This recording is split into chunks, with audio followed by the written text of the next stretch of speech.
Temor.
recuerdo cuando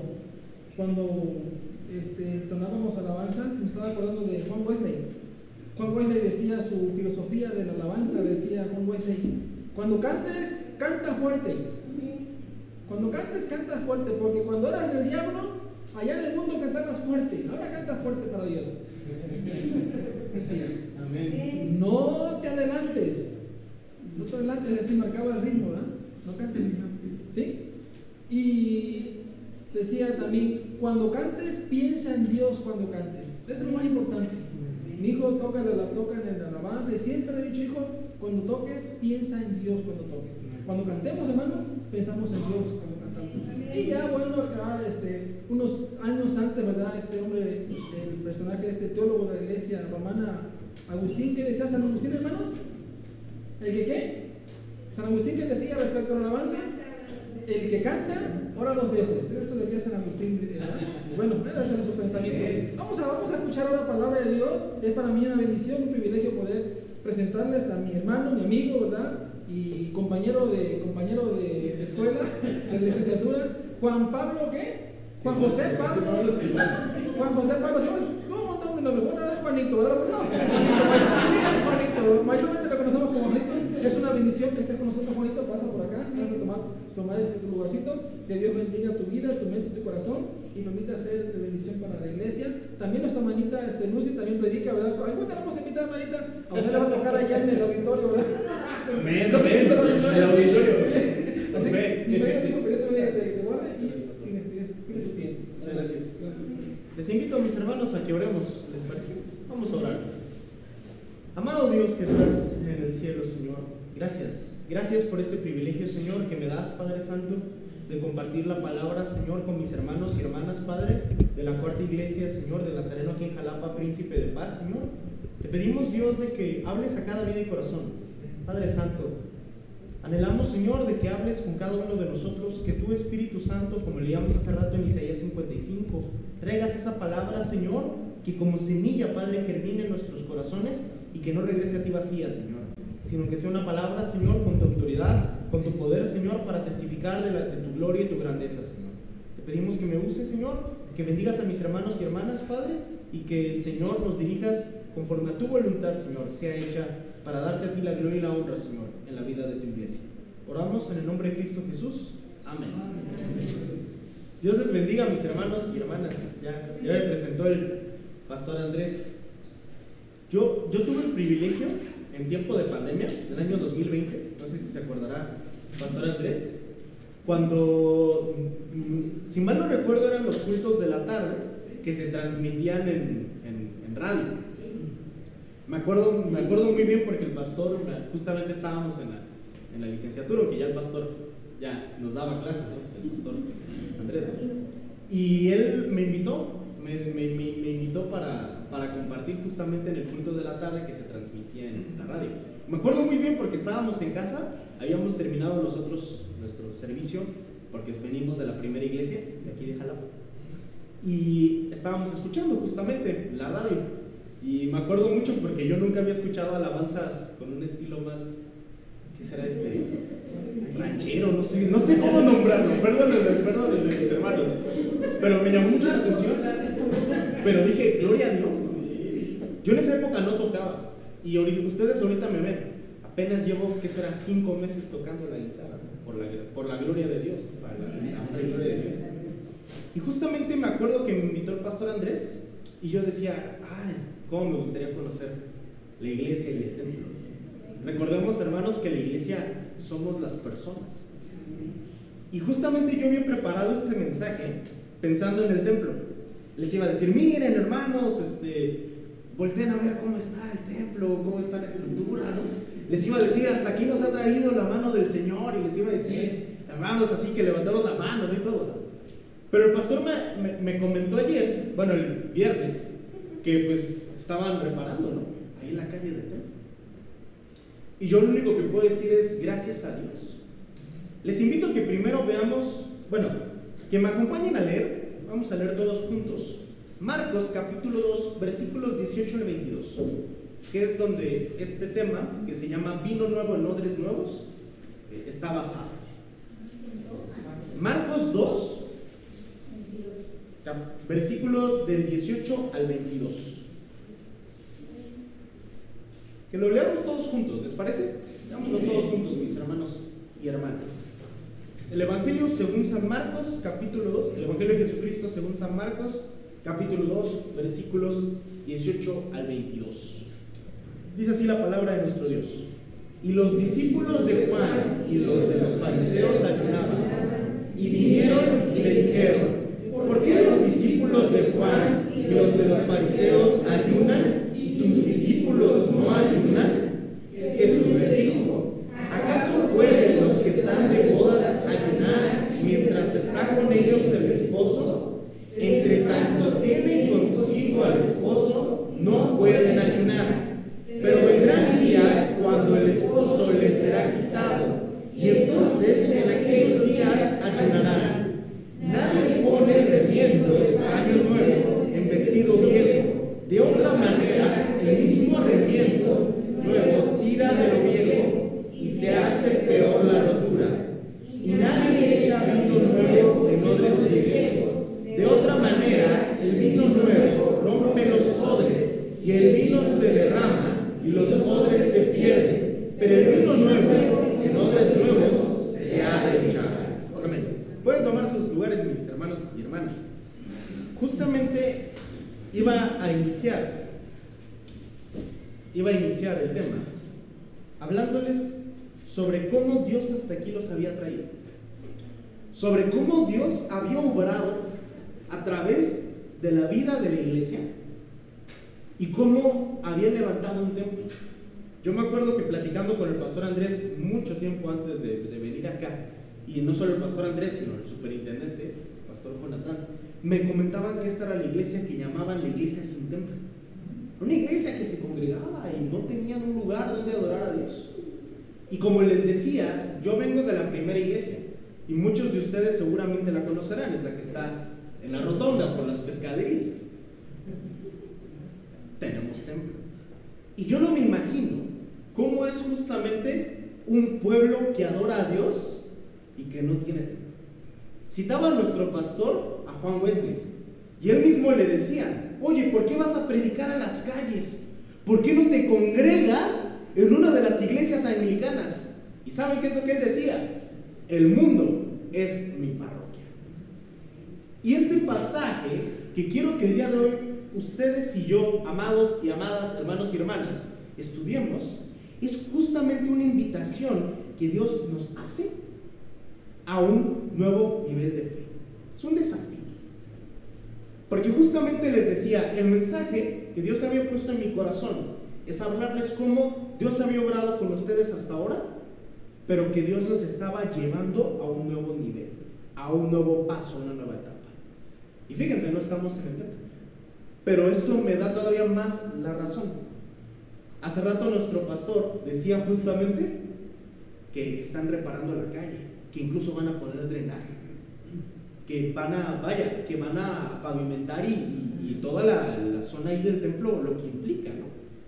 Yo no he vivido lo que ustedes han vivido, mis hermanos y hermanas, y no tengo la menor duda que ha sido difícil, pero sé que hasta aquí la mano del Señor los ha traído. Como dice Primero de Samuel, capítulo 7, versículo 12, cuando Samuel, que es elegido juez de Israel, los lleva con el arca, toma una piedra y a esa piedra le pone el nombre de Ebenezer, que significa piedra de apoyo. Pero ¿qué es lo que dice? Hasta aquí nos ha ayudado el Señor. Sí, ahorita digamos regresaron, porque yo sé que aquí antes se congregaban, pero hermanos, ya no han regresado ustedes de la misma manera en la que se fueron a levantar ese templo. Y yo sé y confío en que la mano del Señor va a seguir obrando en la vida de ustedes, mis hermanos y hermanas, en la vida de su iglesia, para que ese templo sea un lugar de bendición, sea un lugar de restauración, de apoyo. Quiero hablarles de 4 lecciones, 4 enseñanzas, o como dice la reverenda Nazarena de Puerto Rico, Ibelice Valentín, 4 perlas que encuentro en este pasaje de Marcos capítulo 2, versículos del 18 al 22. 4 lecciones. La primera lección que yo observo es que el Evangelio es una invitación al banquete del gozo. Vayamos a Marcos capítulo 2, versículo 18. Si se dan cuenta, la polémica, porque se trata de una discusión que tienen los discípulos de Juan y los discípulos de los fariseos con Jesús, tiene que ver sobre el ayuno. Y fíjense, no dice que va Juan el Bautista, ni tampoco dice que van los fariseos, sino sus discípulos, los que lo siguen. Van y les dicen: oye, Jesús, ¿no? Porque no lo reconocían como maestro. ¿Por qué tus discípulos no ayunan? ¿Por qué tus discípulos no hacen lo que tienen que hacer? Pero la discusión es sobre el ayuno.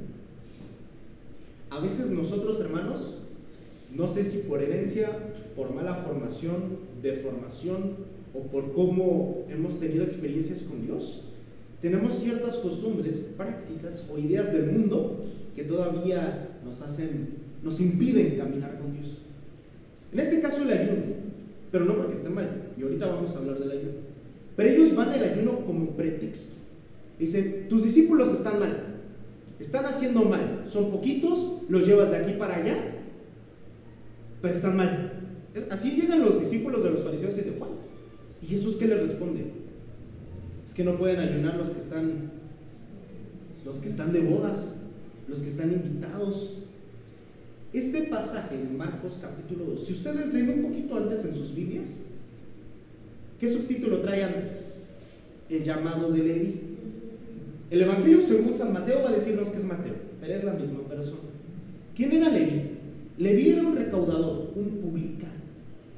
Pero estos cobradores de impuestos lo que tienen es que eran, perdón por la expresión, tranzas. Ellos, ahora sí, como un policía de tránsito, uno judicial ahora, ¿no? Pues, ¿confiaría uno en él? Pues no, si te agarran te van a pedir tu mordida, a uno que te llevan al corralón. Era lo mismo en esa época. Jesús va y habla con ellos, los invita, lo invita a Leví, lo invita a que forme parte de su reino, pero lo invita en un banquete. Esta imagen la tenemos en el Antiguo Testamento. Vamos a Isaías capítulo 62, versículos 4 al 5. Isaías capítulo 62, versículos 4 al 5. Está en el contexto de las promesas del profeta Isaías al pueblo de Israel, que iba a regresar del exilio a su tierra e iba a levantar el segundo templo. ¿Se dan cuenta? Aquí la palabra del Señor y el Espíritu Santo nos va guiando al mensaje que tiene para esta iglesia. Dice el Señor a través del profeta Isaías: nunca más te llamarán desamparada, ni tu tierra seguirá más desolada, sino que serás llamada Jefsibá y tu tierra Beulah, porque el amor de Jehová estará en ti y tu tierra será desposada. Pues como el joven se desposa con la virgen, se desposarán contigo tus hijos, y como el gozo del esposo con la esposa, así se gozará contigo el Dios tuyo. Yo me acuerdo, creo que ustedes no lo conocen, el pastor Andrés sí, mi amigo Francisco. Tengo un amigo que gracias a Dios le pudimos compartir el evangelio y se bautizó y bueno, ahí anda. Pero él una vez que salió con mi mamá, porque fue en un viernes de oración, salieron ellos a evangelizar. Y él me comentó algo que hizo mi mamá. Me comentaba Francisco, Frank, decía: oye, es que tu mamá los estaba invitando como si fueran a una fiesta. La forma en la que les decía: vamos al templo, vamos al culto, era como si hubiera una celebración, una fiesta. Gracias a Dios, porque la invitación del evangelio, mis hermanos y hermanas, es justamente una invitación a la fiesta del Rey, las bodas del Cordero, dice la Escritura. Y ahorita vamos a ir a Apocalipsis, pero todo el tiempo se viene hablando de una celebración, que es el triunfo de Dios sobre las fuerzas del pecado. Es el triunfo de Dios sobre la maldad, sobre la muerte. Pablo, en 1 Corintios capítulo 15, les debo el versículo, va a decir: oh muerte, ¿dónde está tu aguijón? Oh Satanás, ¿dónde está tu victoria? De hecho hay una alabanza que a mí me gusta mucho, que es de Marcos Witt, que dice: Dios imparable. Precisamente dice eso, ¿no? O sea, yo sé quién va conmigo, Dios imparable, Dios invencible. No me falta nada si te tengo a ti. Y otra de ese mismo disco dice: oh muerte, ¿dónde está tu aguijón? Si en Jesús hay salvación. La invitación del Evangelio, mis hermanos y hermanas, es una invitación a compartir, como leíamos justamente en Isaías 55, la mesa del perdón. Nosotros tenemos un sacramento como nazarenos, que es la Santa Cena. ¿Y qué es lo que recordamos ahí? La muerte del Señor Jesucristo hasta que Él venga, dice Pablo en 1 Corintios 11. Cada vez, mis hermanos, que nos reunimos, que compartimos el pan, ahora sí el juguito que representa el vino, estamos celebrando la victoria de Dios. Cristo resucitó, hermanos. Nos reunimos este día porque Cristo resucitó. Dice el apóstol Juan en Apocalipsis capítulo 1: este es el día del Señor, porque Él resucitó, mis hermanos. Cada vez que nosotros nos congregamos, venimos al templo, invitamos a otros a estar este día, es para anunciarle al mundo que Cristo resucitó, que Dios ganó. Ezequiel capítulo 39, versículos 17 al 18. Ezequiel capítulo 39, versículos 17 al 18.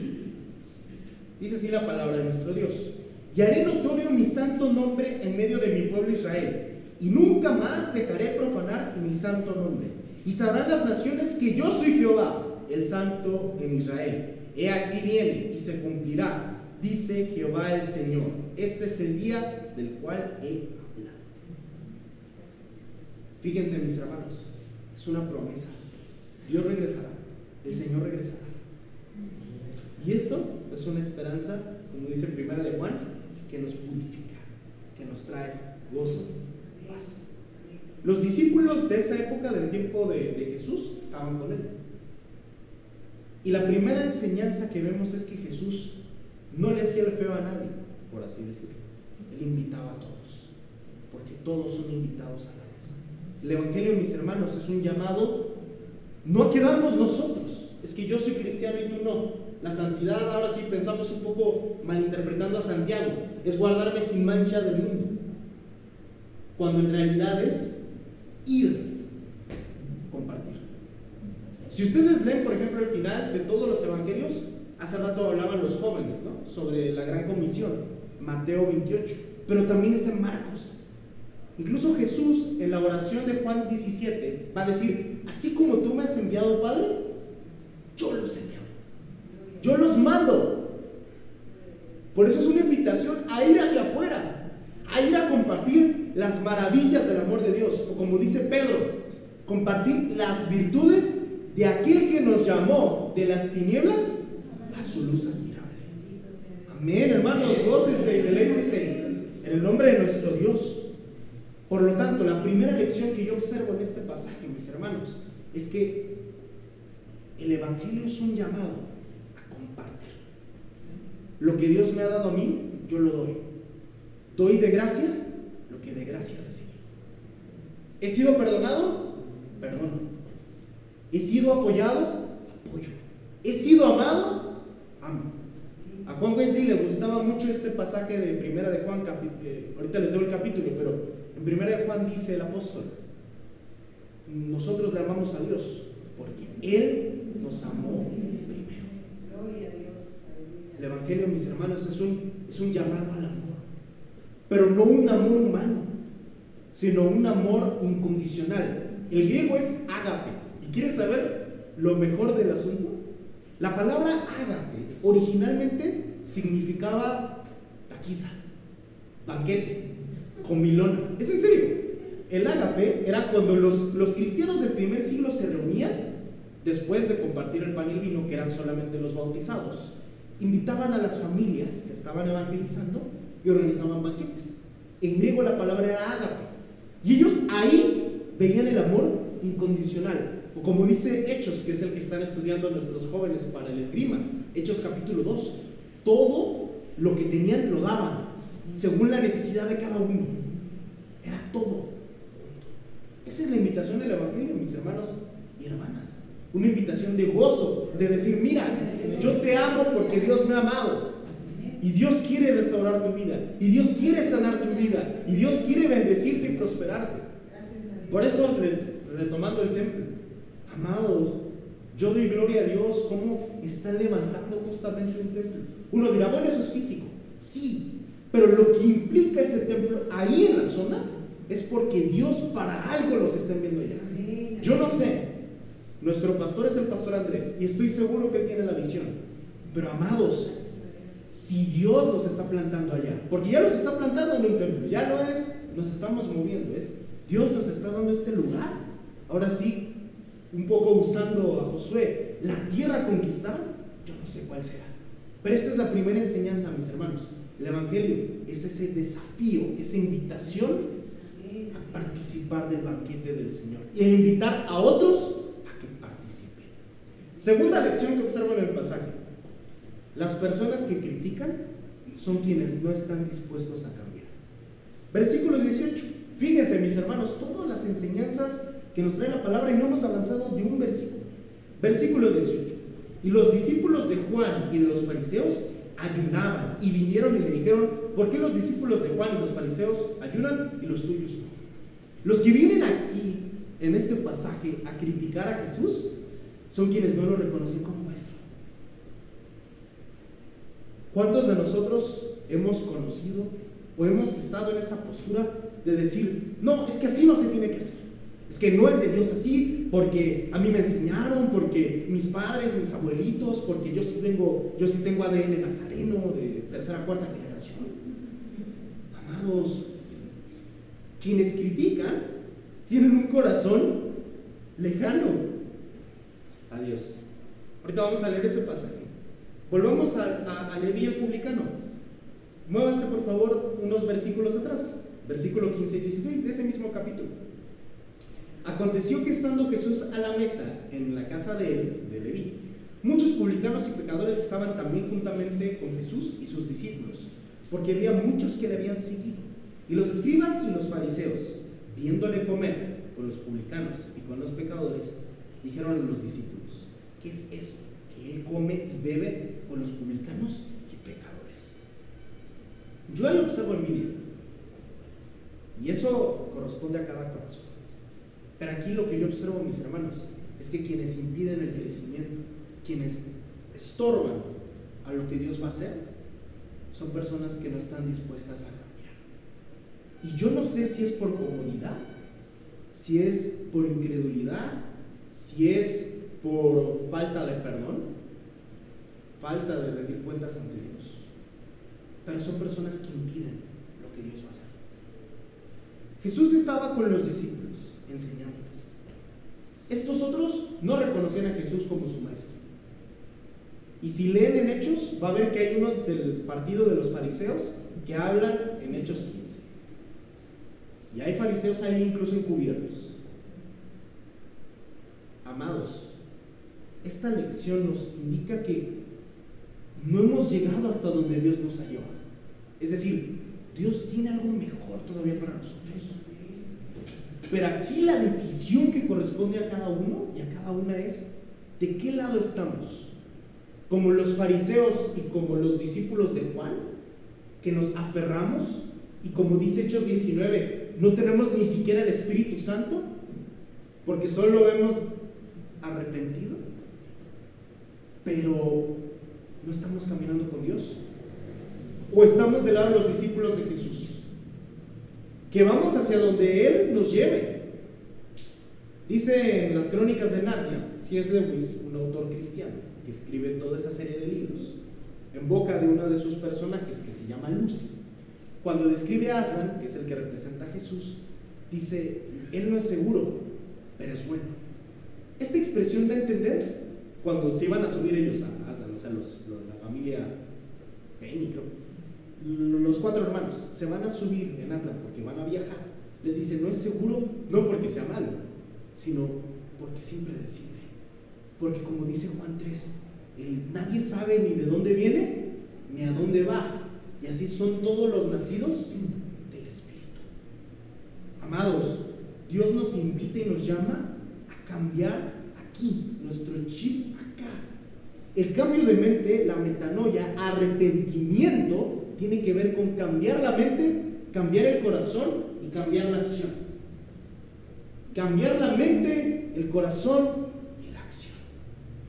A eso es a lo que Dios nos está llamando. Y fíjense cómo ellos lo único que llegan a hacer es simplemente estorbar la obra de Dios. Más adelante Jesús les va a reprochar. Marcos capítulo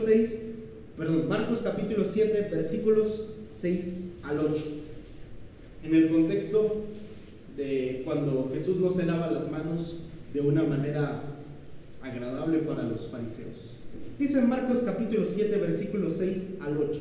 Respondiendo él les dijo: hipócritas, bien profetizó de vosotros Isaías, como está escrito: este pueblo de labios me honra, mas su corazón está lejos de mí, pues en vano me honran, enseñando como doctrinas mandamientos de hombres.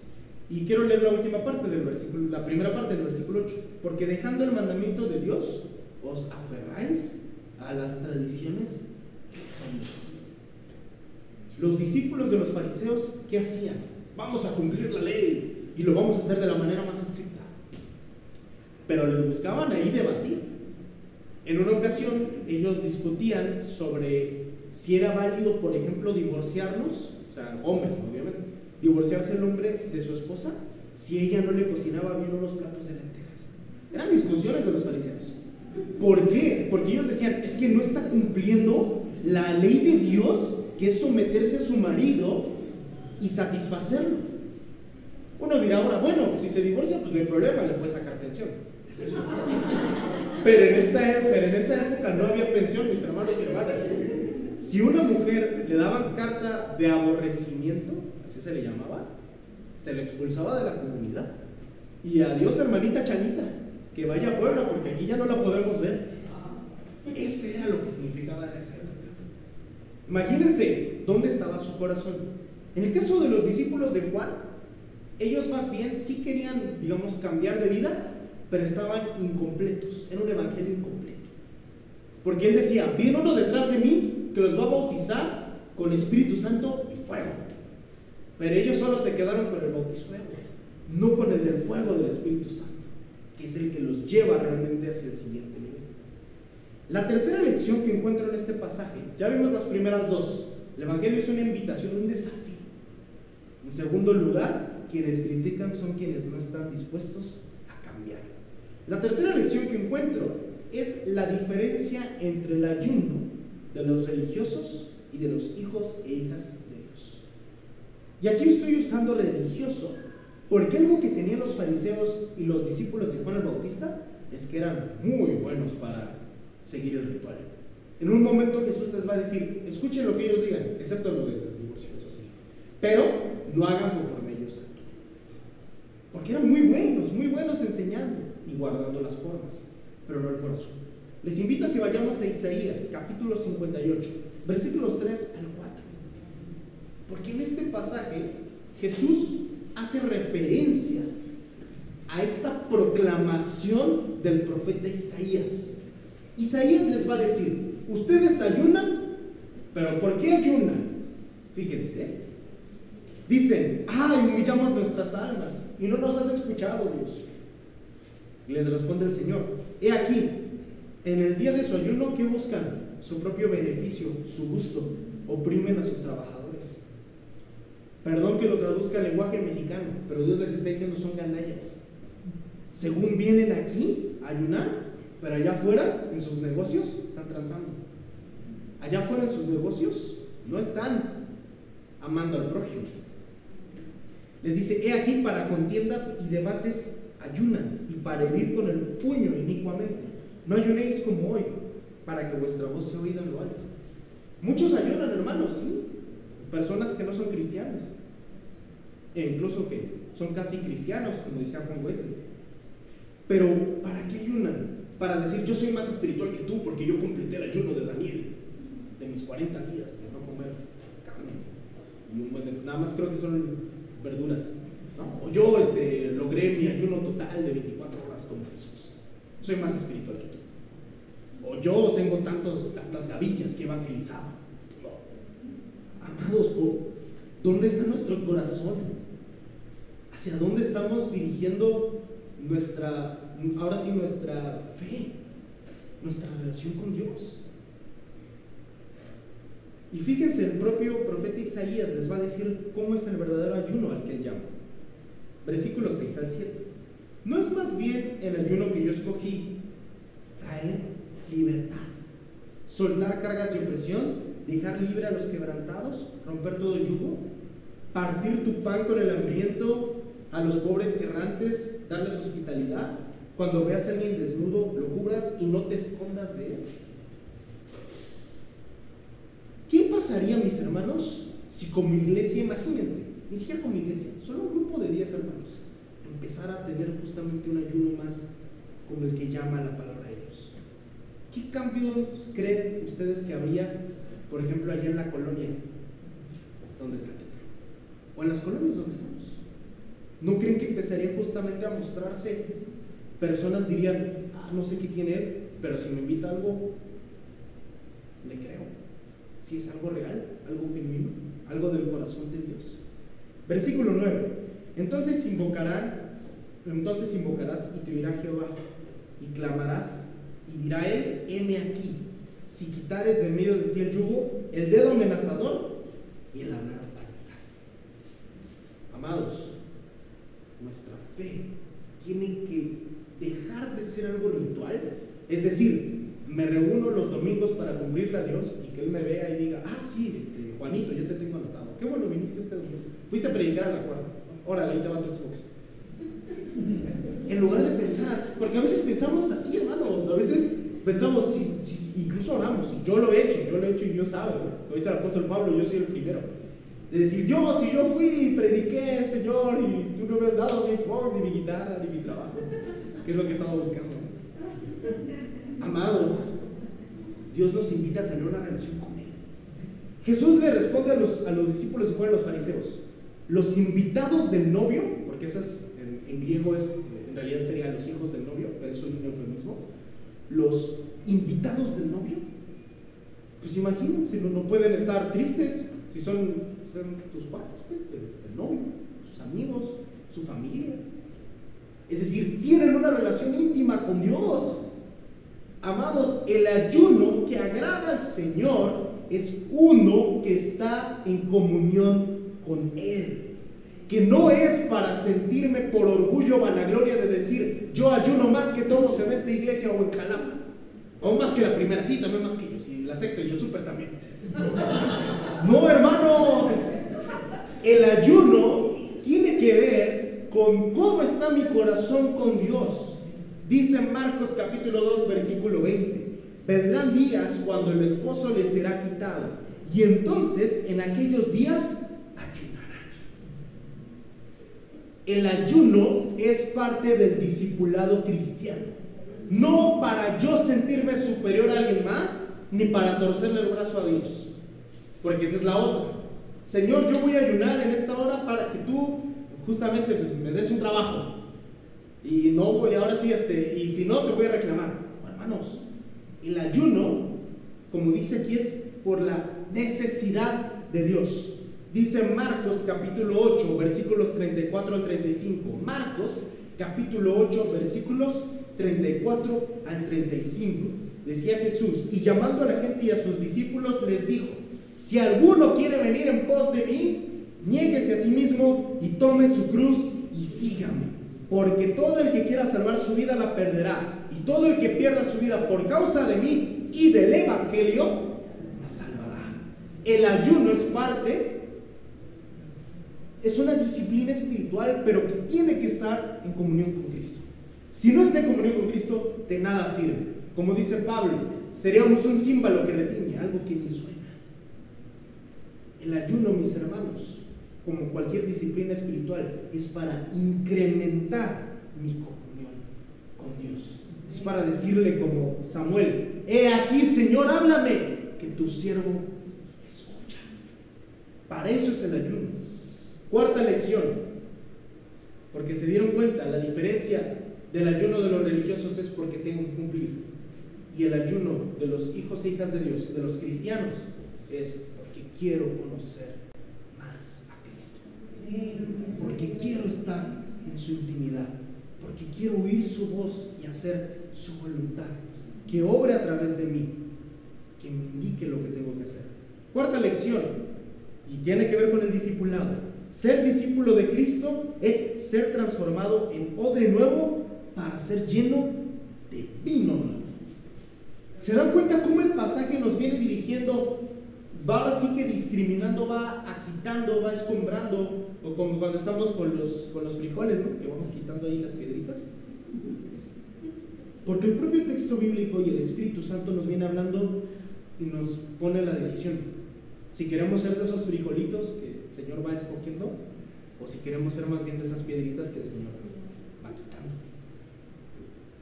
En esta lección al final Jesús les dice: ¿no entienden ustedes que el Evangelio no es una mera reformita, no es un parche?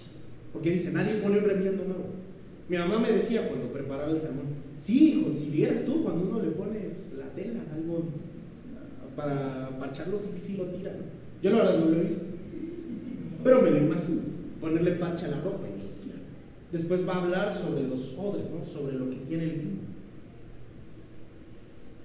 Me llama la atención porque Jesús les dice odres como cantimploras, como vasos de barro. Y quien usa esa misma expresión es Pablo. Segunda a los Corintios capítulo 4 versículos 6 al 7. Segunda a los Corintios capítulo 4 versículos 6 al 7. Dice: porque Dios, que mandó que las tinieblas resplandiese la luz, es el que resplandeció en nuestros corazones para iluminación del conocimiento de la gloria de Dios en la faz de Jesucristo. Pero tenemos este tesoro en vasos de barro, para que la excelencia del poder sea de Dios y no de nosotros. Tenemos este tesoro. ¿Cuál tesoro? Versículo previo: el conocimiento de la gloria de Dios en la faz de Jesucristo, el que resplandeció en nuestros corazones. La salvación, como decía el pastor Naúm Solís, un pastor que nos dio clases en el seminario, es la relación con Cristo. En eso se resume. Jesús les dice: ellos son odres. ¿Por qué nuevos? Porque son flexibles, lo dice un comentarista. Se pueden mover. Los viejos, tú ya le echas el vino nuevo y como se tiene que expandir el vino nuevo, se rompe. Es decir, no soportan un cambio, no pueden cambiar. Por eso no se les puede poner un parche, tiene que ser algo hecho nuevo. Pero ¿por qué vaso de barro? Para ser moldeado, para ser dirigido, dándole forma. Porque eso es lo que el alfarero, como dice Jeremías, y una canción que a mí me gusta mucho, es justamente una canción de un rapero cristiano, justamente que Dios nos vaya moldeando. El vino nuevo, decía uno de los padres de la iglesia, que influenció mucho a Juan Wesley, Gregorio de Niza, decía al leer sobre Cantar de los Cantares: Señor, llévame a la casa de vino, porque tu salvación es el vino que sacia el alma. Amados, el siguiente paso de fe al que Dios nos quiere dirigir es una fe viva, que del interior fluyen ríos de agua viva. Como decía San Agustín justamente en Confesiones, nuestras almas no hallan reposo si no es en ti. Buscamos si no tenemos reposo, si no es en Dios. No tenemos vida, no sabemos a dónde vamos, pero Dios nos está llamando a ser transformados por completo, para que en nuestro interior fluya ese vino nuevo que sacie el alma y que sacie también a los que allá afuera tienen tanta necesidad. Por lo tanto, en esta hora les invito a que nos pongamos de pie, mis hermanos y hermanas. En este pasaje, yo lo que termino por observar y que el Señor sé que está llamando, es un llamado, mis hermanos, a dejar esta religión de costumbres, de domingo, de rituales, para pasar a ser una relación viva con Cristo, donde ese vino nuevo fluya, donde, mis hermanos, sea una fe cristiana no mediocre, no estéril, sino viva, eficaz, movida, que fluya. Hasta aquí nos ha traído el Señor, pero Dios nos está llamando a una nueva etapa, a grandes maravillas. ¿Cuántos estamos dispuestos a ver lo que Dios quiere hacer a través de nosotros? Les invito a que oremos. Gracias, Padre Santo, por tu palabra, Señor. Gracias por la vida de mis hermanos y hermanas, Señor. Gracias por la vida de esta iglesia, Señor.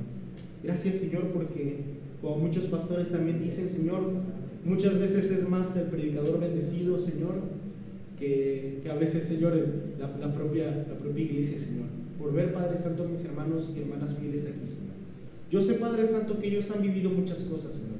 Y te pido, Señor, que les des una doble porción de tu Espíritu, Señor.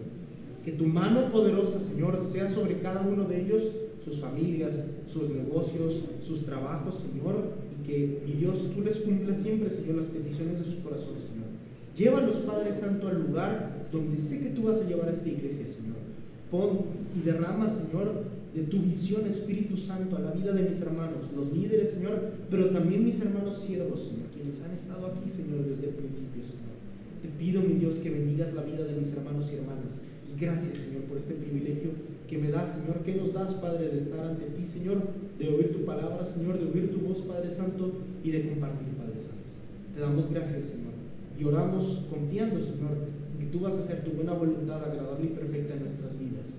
Oramos en el nombre de nuestro Señor y Salvador Cristo Jesús.